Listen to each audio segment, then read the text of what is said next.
Um Diário do Ano da Peste, de Daniel Defoe. Daniel Defoe é um escritor inglês nascido em 1660 e que viveu boa parte da sua vida na primeira metade do século XVIII. Ele se tornou romancista depois dos 40 anos. Publicou o seu primeiro romance, que é o seu romance mais famoso, depois dos 40 anos, o Robinson Crusoe. Essa edição aqui da LPM antiga tem uma introdução do romancista também e crítico Anthony Burgess, onde o Burgess nos diz que o Defoe foi o primeiro grande jornalista inglês. Mas o Defoe não foi apenas jornalista. Ele foi panfletista, ele escreveu diversos panfletos, inclusive alguns que faziam sátiras com a xenofobia dos ingleses. Ele foi também comerciante e, por fim, ele foi romancista. Ele chegou a ser preso várias vezes por conta das coisas que ele escrevia. Escrevia e publicava. Em 1722, quando Defoe já era conhecido como jornalista e pelo seu romance Robinson Crusoe, ele publica este aqui, Um Diário do Ano da Peste. Ele utiliza uma documentação, porque essa peste de fato graçou por Londres em 1665.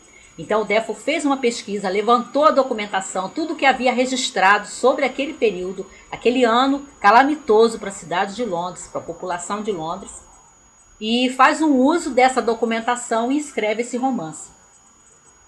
Mas ele escreve esse romance dando o tom de alguém que não quer que nós leiamos esse romance como um romance, mas como de fato um diário, como um relato verídico, real, daquilo que aconteceu em Londres, por um espectador que estava ali. Mas a peste aconteceu em Londres em 1665, quando Defoe tinha apenas 5 anos de idade.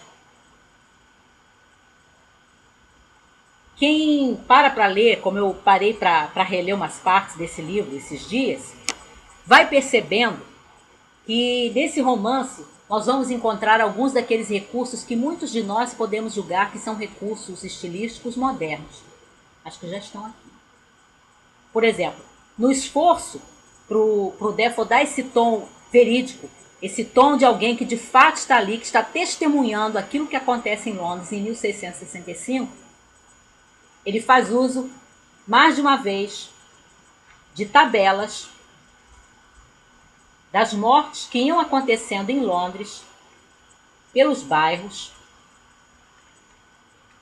Tem uma aqui, tem várias ao longo do romance. Ele faz uso também dos avisos que as autoridades distribuíam, e o Defoe reproduz esses avisos aqui, aqueles avisos que as autoridades iam distribuindo e pregando pela cidade, com cuidados que os londrinos deviam ter para tentar controlar a peste, né, para que a doença não se espalhasse ainda mais, não se alastrasse ainda mais por Londres. E o que eu achei mais interessante quando eu peguei esse romance, de novo, que eu já li ele 3 vezes, quando ele trata a questão dos diálogos. Tem poucos diálogos aqui, e você não vai encontrar diálogos, o leitor não vai encontrar diálogos daquele formato que a gente costuma encontrar, que é o normal. Você tem o travessão, a fala, ou você tem a abertura de aspas, uma fala, fecha aspas. Nesse esforço que o Defoe está fazendo, para que a gente de fato acredite que isso aqui é um relato de alguém que estava lá, de uma testemunha que estava lá, que isso não é uma obra de literatura, ele coloca os diálogos dentro dos parágrafos. Porque a verdade é que nós, quando vamos contar alguma coisa que aconteceu com a gente, dificilmente a gente se lembra de palavra por palavra do que a gente disse e palavra por palavra daquilo que a outra pessoa que estava conversando com a gente disse. E aí ele coloca aqui dentro dos diálogos, dentro dos parágrafos, as falas. Por exemplo, imediatamente voltaram-se contra mim, rogando pragas com uma linguagem grosseira e perguntando o que eu fazia fora da minha cova, numa época em que homens muito mais honestos eram levados para o cemitério. E por que eu não estava em casa fazendo minhas orações para o carro dos mortos não vir me buscar e coisas assim. Fiquei assustado com a insolência desses homens, mas não perdi a compostura diante da maneira com que me tratavam. Mantive a calma e lhes disse que, embora desafiasse todos eles ou qualquer outro homem no mundo a me acusar de qualquer desonestidade, reconhecia que homens muito melhores do que eu eram varridos e carregados para suas covas durante aquele flagelo. E assim, ele coloca dentro dos parágrafos as conversas. Ele não reproduz frase por frase, abrindo aspas ou colocando travessões nos diálogos. E aí dá esse tom muito mais real, muito mais crível, né? Um tom verídico, como se isso não fosse um romance, mas um diário, de fato. Daquele homem, aquele homem simples, que ele encarna aqui nessa narrativa em primeira pessoa, que não saiu de Londres durante a peste, ficou enclausurado dentro da sua casa, saía apenas à noite, algumas vezes, para comprar algumas coisas para sua subsistência, voltava correndo e se enclausurava outra vez em casa, e que assistia, né, ou pela fresta da janela, pelos buraquinhos da casa, aquilo que estava acontecendo do lado de fora.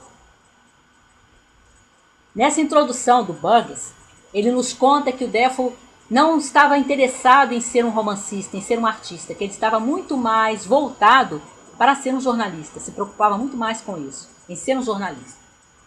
Só que o próprio Burgess, enquanto ele vai analisando o romance na introdução, reconhece a forma artística como o Defoe utilizou o material que ele levantou, toda a documentação que ele levantou, porque ele não usa tudo que ele levantou, todos os episódios, todos os eventos, mesmo todos os eventos importantes durante a peste em Londres.